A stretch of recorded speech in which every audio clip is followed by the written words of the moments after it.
counties or labs? Who? Who do you work for? Okay, so you verify mixed designs. Was there somebody over here? No? Okay, we know Kevin.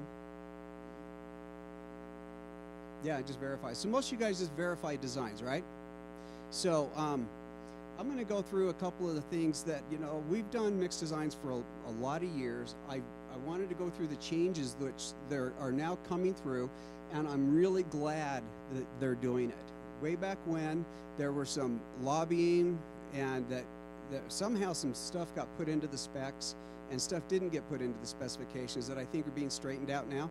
I think it's going to level the playing field between the suppliers, and I think these are good changes. So if you guys have any questions as we go, let's just talk about it right then, because that's just fluid. So let's see here, page. So the contents today, we're going to be talking about changes in binder, then we're going to talk about mixes, changes, so volumetrics, and then, you know, proper selection, and then we're going to talk about research projects. So the first one we're going to be talking about is just the binders. And they just made a change to the 2741M, and where they're limiting the amount of binder or the grade. So normally we used to use a 5828. Now they want the minimum top end grade to be a 64. Correct me if I go wrong someplace.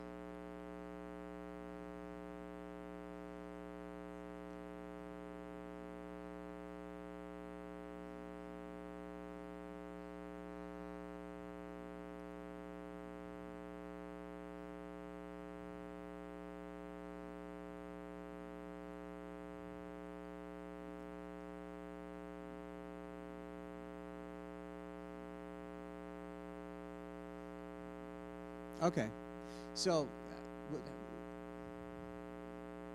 right, right. So, if you had a 58 minus 34 and you add wrap to it, no, is it a 64 minus 6434, and you add wrap to it more than 15%. Historically, what you would do is you would downgrade the top end of the binder to a 5834, right? Thinking that you're going to get your stiffness from your wrap, right? So the wrap contribution is contributing a hardened, oxidized asphalt pavement, and what they want is the stiffness to come from the polymers. So they want you to maintain the 64 top end grade. So they don't want you to bump it down. So there will be a cost difference when you're estimating projects, because the 58 minus 34 is going to be cheaper, right, Lori? So it's cheaper product. So now in the future, you have to maintain that 64 grade.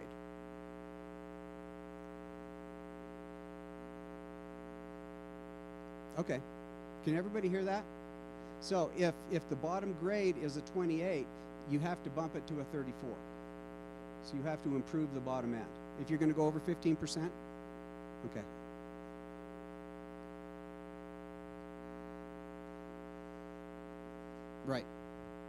Right. So they don't want to go below a minus 34. They don't want you to go to a minus 40, which I don't even think you can buy that, can you here?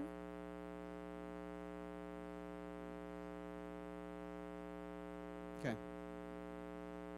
Oh, really? It's not stable. Oh. What's that? Too much oil, huh? Too much. 30 weight. Okay, so basically it's just, you know, where does your stiffness come from, like we just talked about? They want the stiffness to come from the polymers, not old oxidized asphalt, because you can make anything stiff, but is it stiff and flexible, or is it stiff and brittle? And what we want to do is minimize cracking, so they don't want to promote cracking. I guess that's the bottom line, the bottom end to that. So, okay, so this is basically going to be our effective binder grading right here. So we're going to be in the 64 range you know, basically there's going to be, you know, 64 minus 28 and 64 minus 34.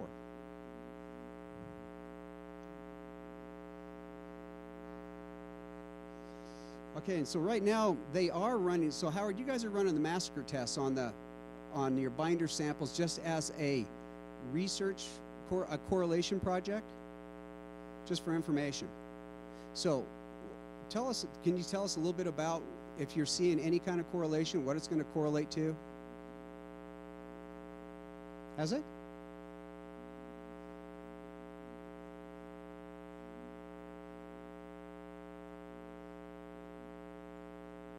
Mm-hmm.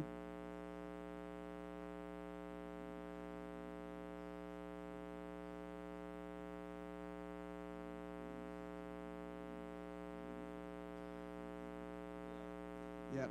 Yep. You got to speak loud. These guys can't hear you.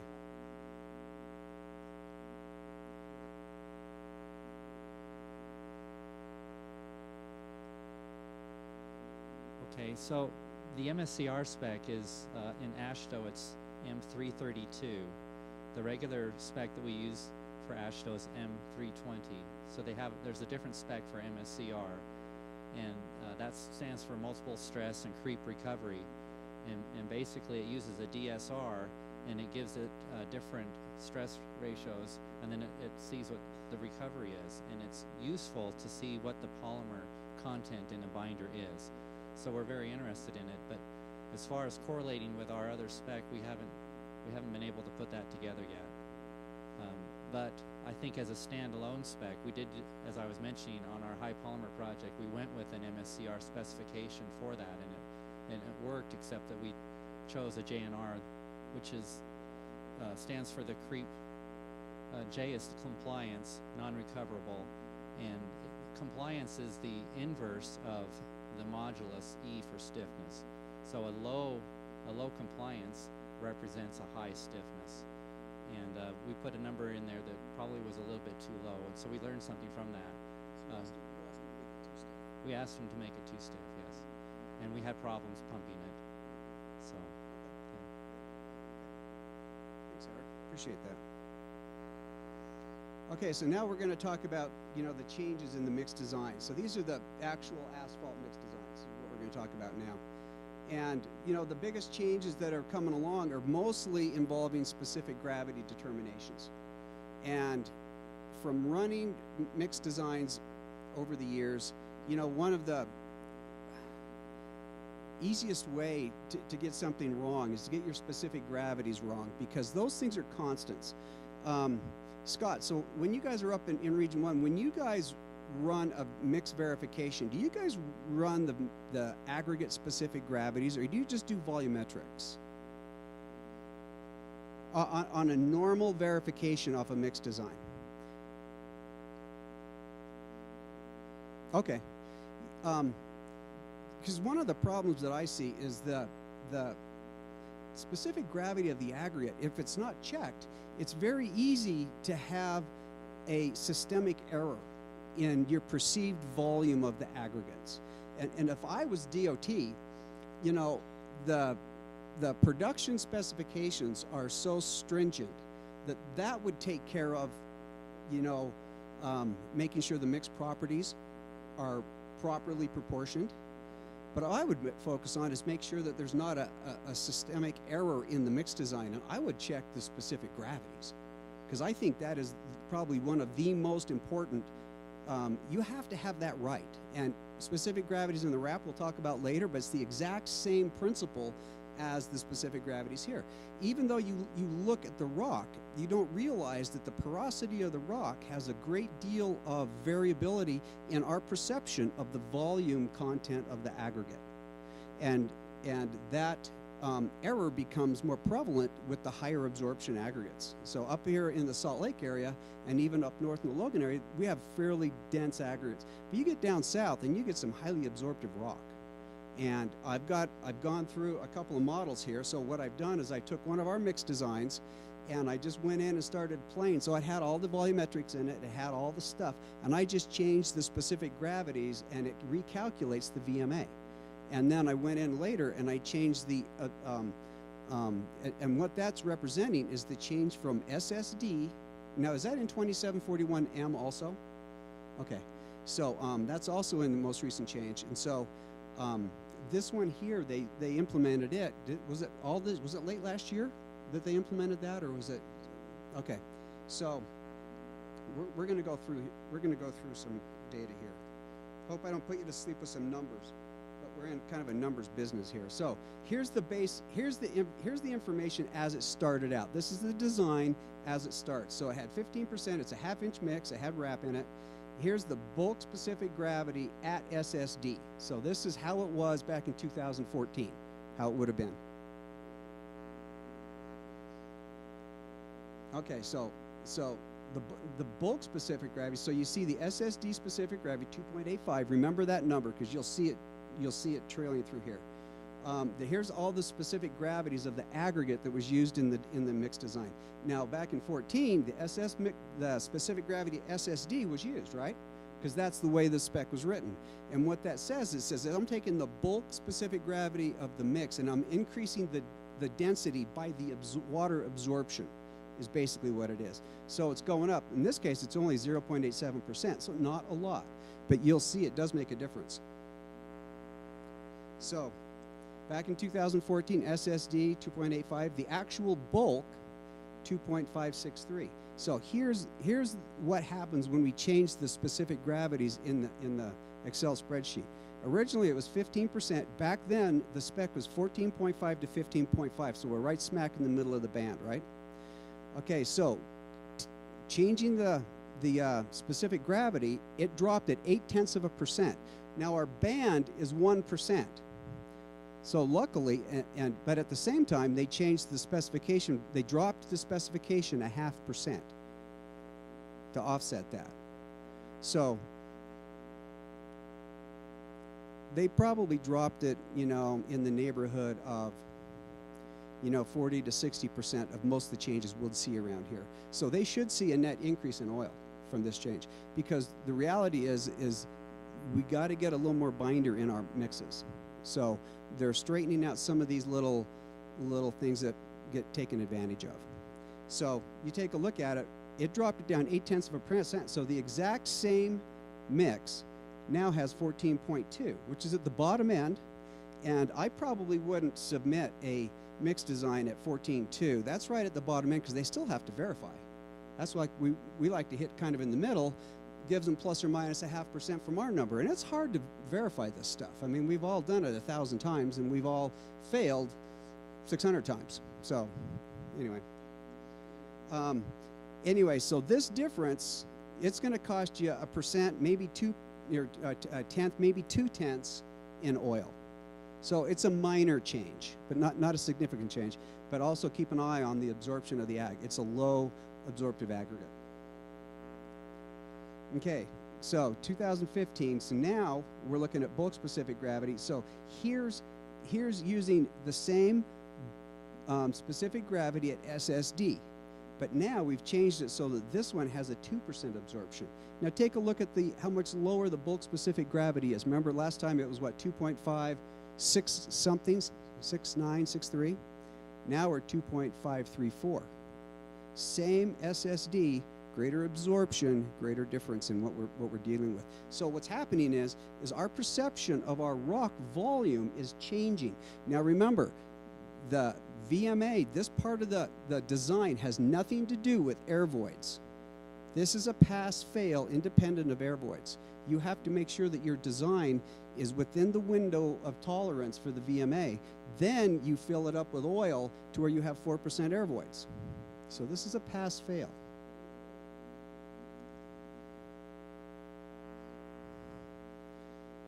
Okay, so here's the same table using it, but this time now we're using a highly absorptive aggregate. So back, 2014, 2.85 SSD, 15.37, okay, 4.85. Okay, now you plug in 2.534. It drops it from 15 down to 13.2, 1.8% because of that absorptive characteristic of the aggregate. Now that's pretty big. There's a lot of oil that if you have a supply going on, if you're a supplier and you have the specific gravities wrong. Our perception of the volume of rock is off. And this specific gravity is carried throughout the project. Is it not, DOT guys? It comes off it comes off of the mix design, gets sent out to everybody, it uses the same number, and nobody ever looks back. If you don't have a good solid number in this arena, you could be shorting your mix, and your volumetrics and everything would say everything was fine. So if I was an owner, I would always run that. I'd run that first. Your pay factors will take care of the rest of it. Any questions? It's boring, isn't it? It's hard to hear back here. Got like 3.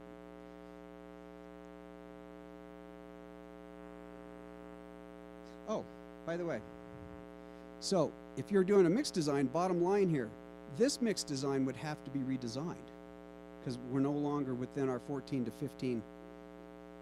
So this mix design, this is exactly what would happen. You'd be going through your trials, and you're taking all these different stabs of different gradations. You wouldn't even see this if you're an owner because it failed. So you could be seriously accepting mixes if this number's off that really wouldn't be acceptable to you. And specific gravities are very easy. Tracy.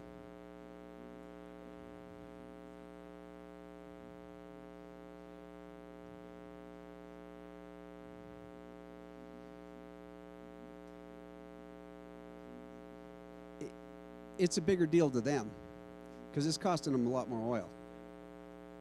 Yeah, yeah. It's a tenth or two. I mean, it's not a big deal. You know, most of the aggregates around here are pretty dense.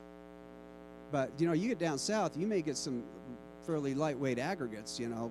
Most of the guys really hunt out the more dense aggregates because obviously everybody understands you lose oil to absorption and it's just lost oil. It's just money lost, so. But sometimes you're in areas where you don't have any choice. So. Okay, so the net effect of this on the HMA is really you've got your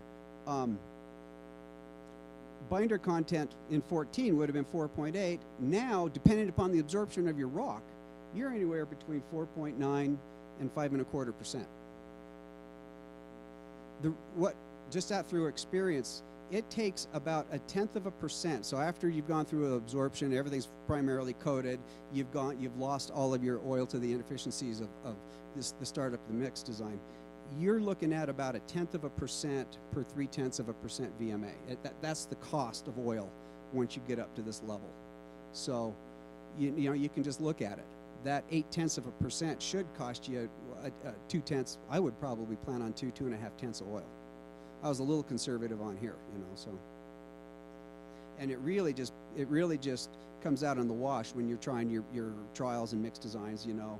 When you do a binder sweep, you do a wide area, and so you capture it someplace in there. Okay, so the same thing. So that's the mix. That's the virgin aggregates. Now, the proposed changes are coming through. They're getting ready to change they have out for comment now changes to the MOI. What's the number? Is it 916? 960, excuse me. They're going to be doing the same thing to the RAP. So RAP aggregate. Now RAP is, I think, where a lot of this originated. Talking about the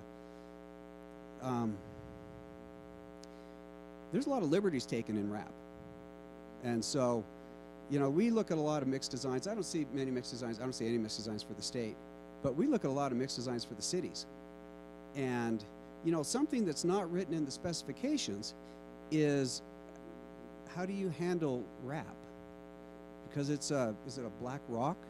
Is it globs of asphalt that break down? I mean, how do you handle it? And because of that question, there's been a lot of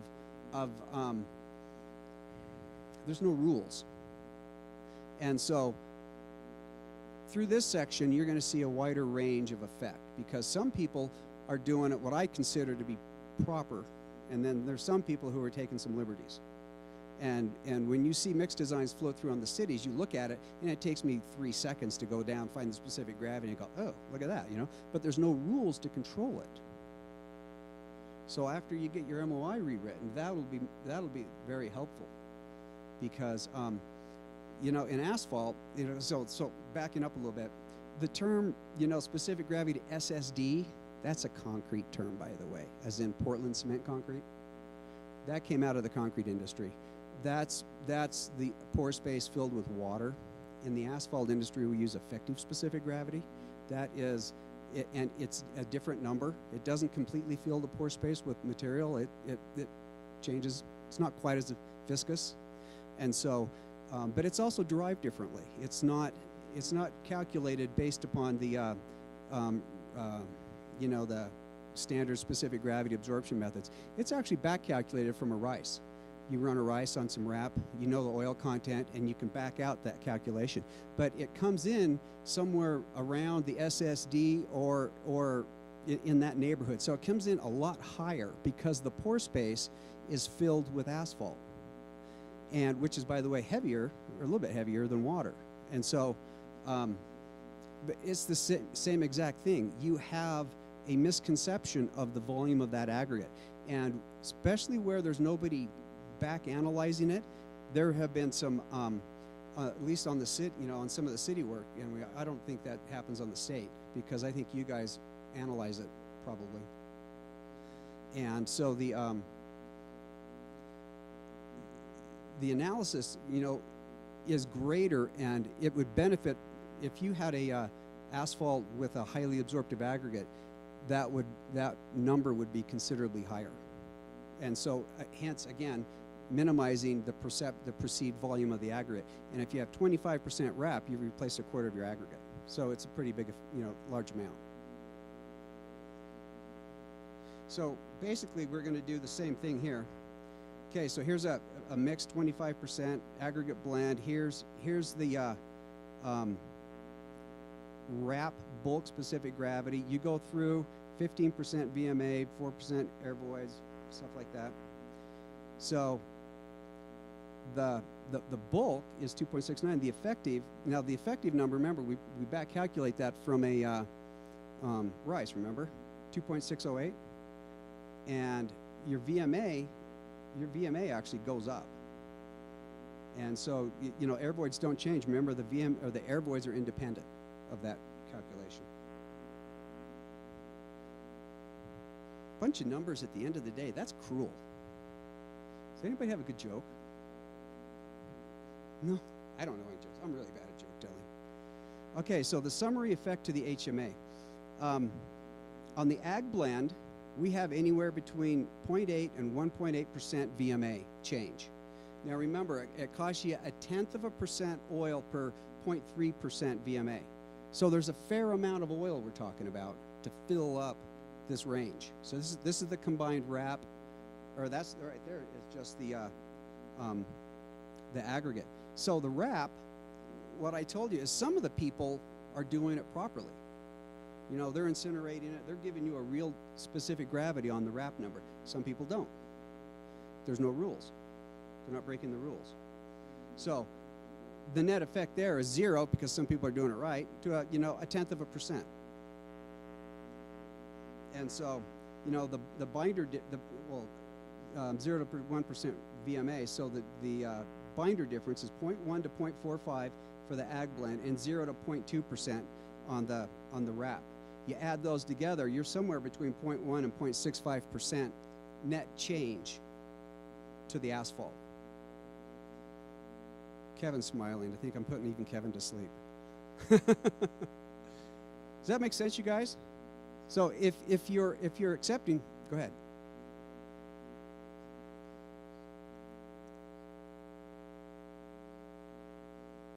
Yeah.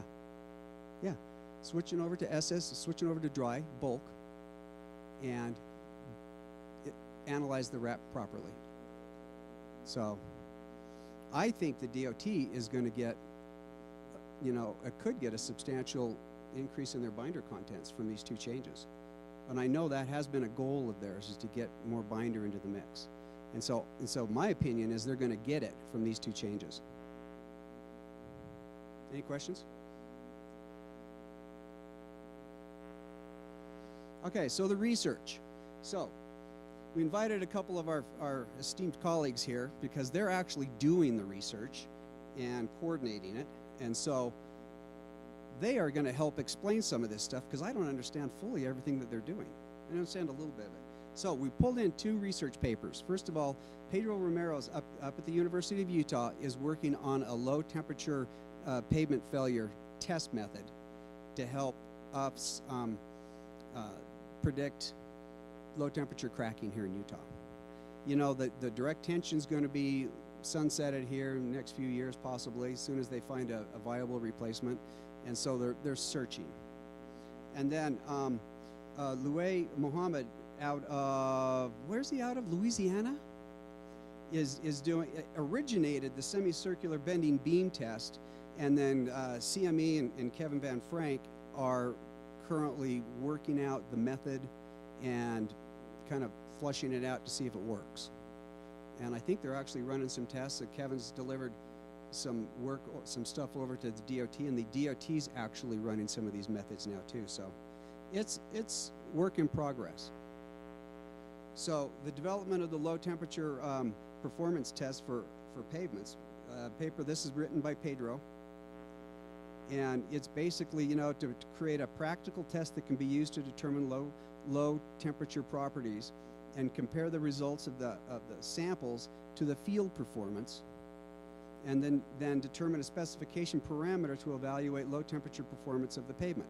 So what they're really trying to do here is figure out how can we control, either through a mixed design process and through project samples, how can we make sure that we're getting pavements that we're not going to see environmental cracking on this stuff? So we're trying to reduce our thermal cracking, right? So this is the failure mechanism that they're trying to mitigate, and I don't think you have that much right now. I mean, just personally, I think that's one of the things that has been mitigated with the current specifications. I think you don't see that much, but it's good.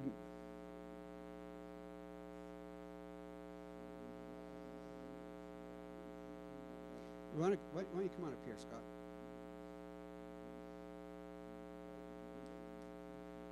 It's pretty difficult to hear in here. One of the reasons we are doing this research is we're trying to get to a performance-based spec where we can find some tests, such as a Hamburg test, this test, the bending beam rheometer isn't on. We run that test on the binder for acceptance now. But this test that Pedro has developed is on the mix. And it's looking pretty promising that we can use that to say, if it passes this test, we've got a mix that isn't going to be susceptible to thermal cracking. So we're trying to find these tests that we can put into the specification, and then we don't worry about how you guys put it together, how a supplier puts it together. If they, gradation, we're not going to be working on gradation. If it passes these tests, we're pretty confident it will perform. That's where we're trying to get, and that's one of the reasons we've been working on this.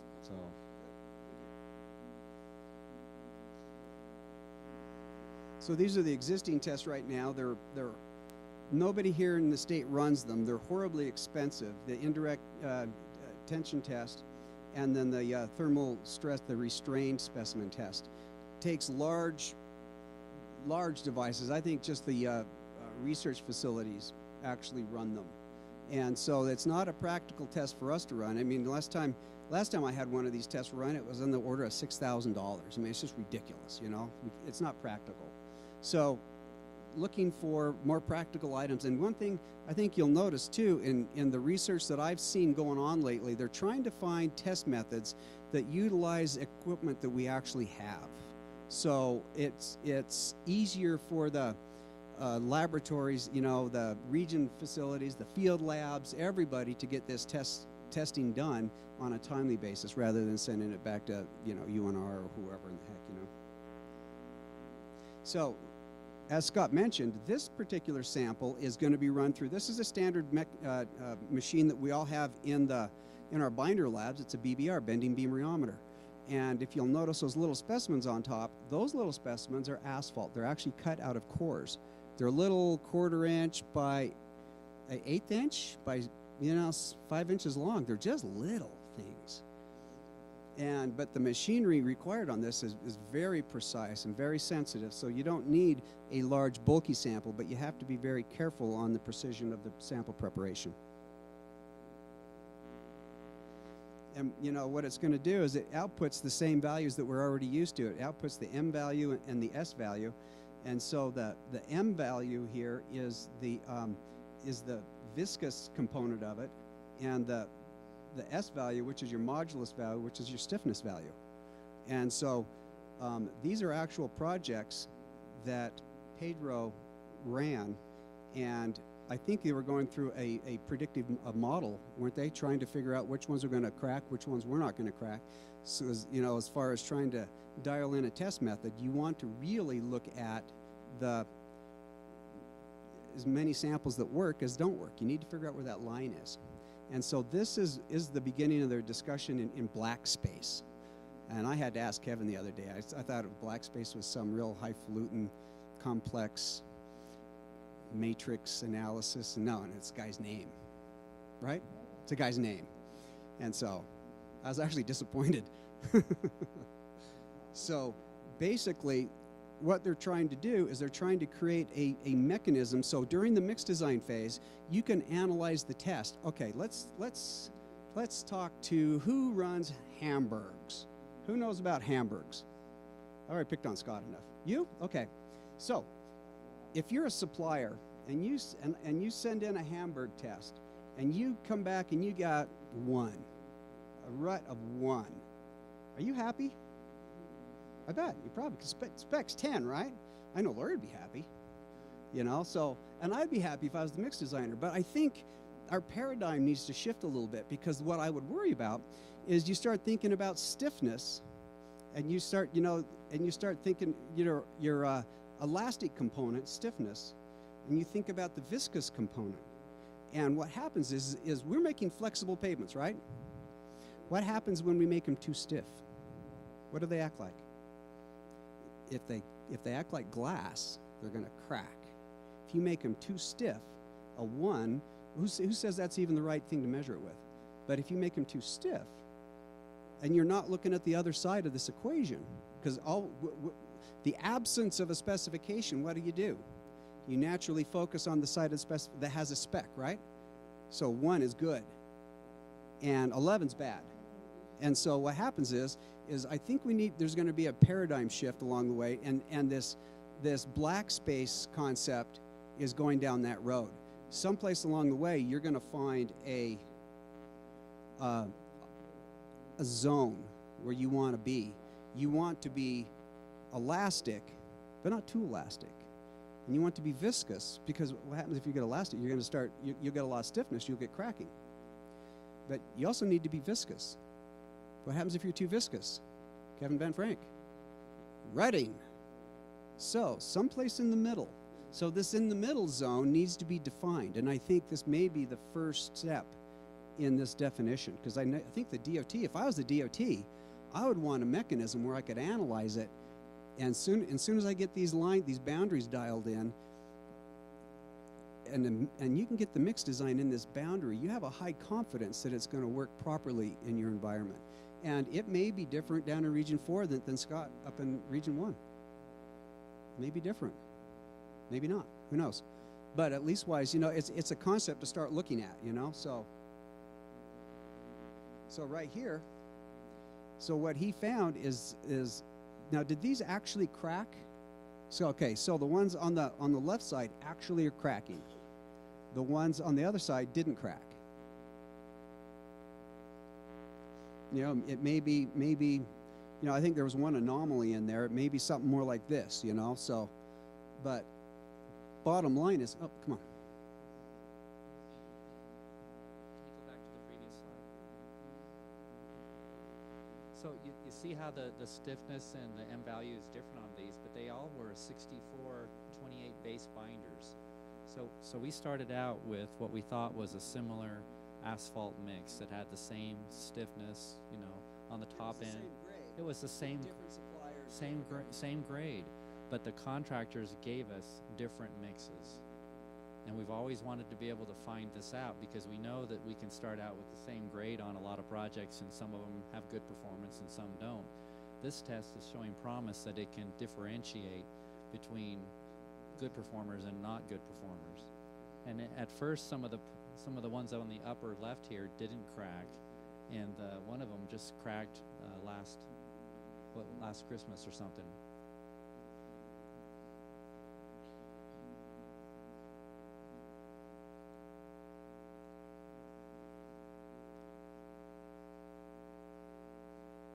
Okay.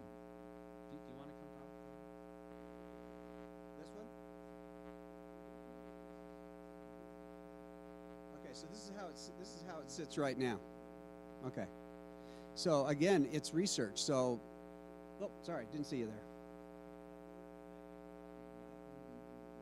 Does that virgin mix, or does that have wrap in it?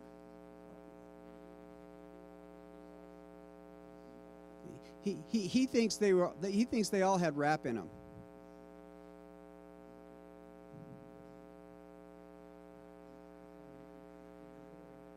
Howard said he thinks they have wrap in them. Okay, so these are all projects in Region 2. So.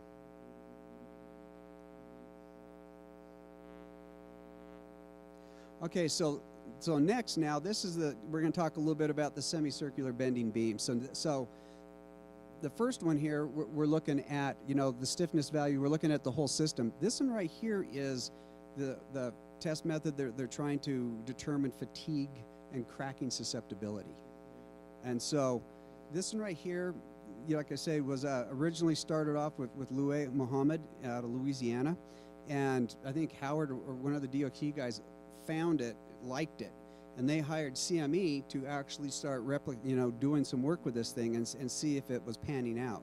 And they have done a lot of work on running these samples, built designed jigs, designed spreadsheets to analyze. It's pretty complicated, and they are just now starting to run. I haven't seen the product of your research, but it looks like they're moving forward. So basically, getting back to the same thing, trying to determine stiffness and fatigue properties. Here you have your Hamburgs they're looking at Hamburgs on the one side here, and they're also here's your SCB right here. You can see a picture of it. Semicircular bending beam. And what they do is, you can see on the small picture on the left in the center there, they start off with a series of slits. So they're very precisely cut, and there's a precise slit in there at certain depths, and they start off with different depths of this slit. And let's see here. I'm going to move ahead one here. And what they're going to try and do is they're analyzing to look at the force to propagate the crack, or to initiate the crack, and then crack propagation. So you're looking at what? Energy under the curve. So you look at your failure, your crack initiation, and then the energy to continue the crack, right? So they we've been giving Kevin crap about talking so much. He's answering me with single words. And so it is so unlike him.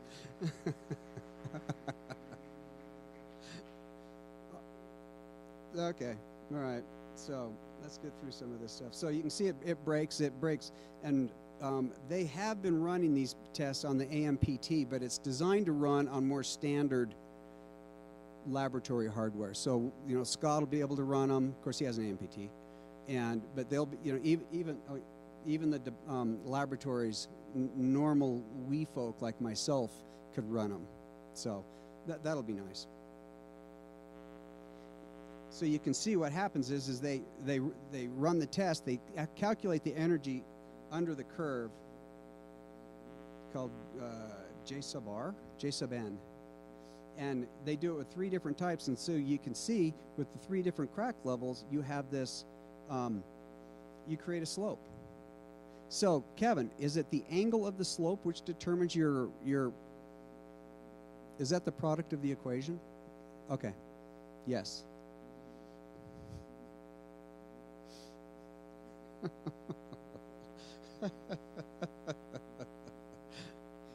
Is there any questions about Kevin's work? Because it's a yes and no answer today. So, you know, he's going to make quick duty of this. Come here.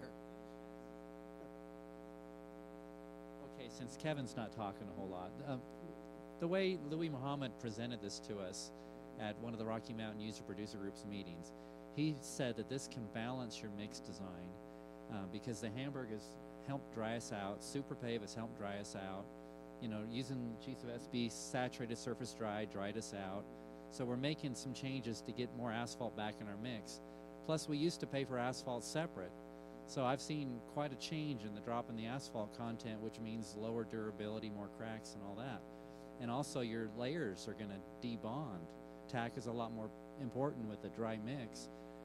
But what this can do is that if you have more asphalt in this test, it's going to have more toughness and tenacity or energy under the curve. And if you're a drier mix, it's going to break and crumble easier. So this test gives more value, or you know, to more binder, and so we can start to come back and give a number that can push higher binder contents, as well as evaluate, did they burn the polymers when they put it through the mix? Because you can evaluate this in the field after they've given you what you've got, and you can see what you got, and it's a test that can be run, you know, relatively easily. So you could run this on cores equally. Yes. At mix design. Okay, good.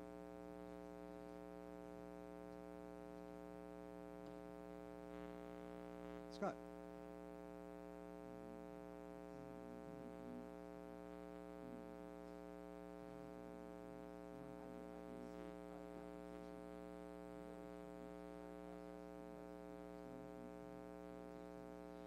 I could see it really, you know, in the mix design I would see it both ways. I'd see it in the mix design process so that, you know, for qualification, and then a periodic check out there on site to see if your properties are coming through like you want them to. So I'd see, because it's easy to run, and it, you know, it is a little susceptible to air voids. Now cores are going to be, you're going to be a little careful because, you know, Kevin's telling me that this thing is susceptible to air voids. Is it this one or is it? They're both? Yeah. Yeah.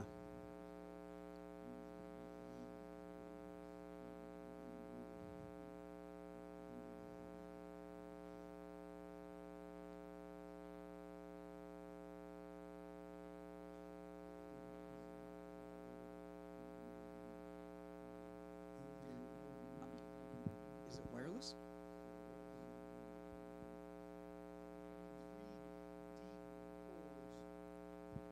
I need 3 deep. Is this thing running? Cool. Hold it here. I need 3 deep SGC pucks to run this test. I don't produce that much when I run a sample for my volumetrics. I need 1 standard puck at the field density to run the BBR. So with about the same amount of material as the Hamburg takes, and for about the same sample preparation time as the Hamburg takes, I can do these 2 tests. Fair enough?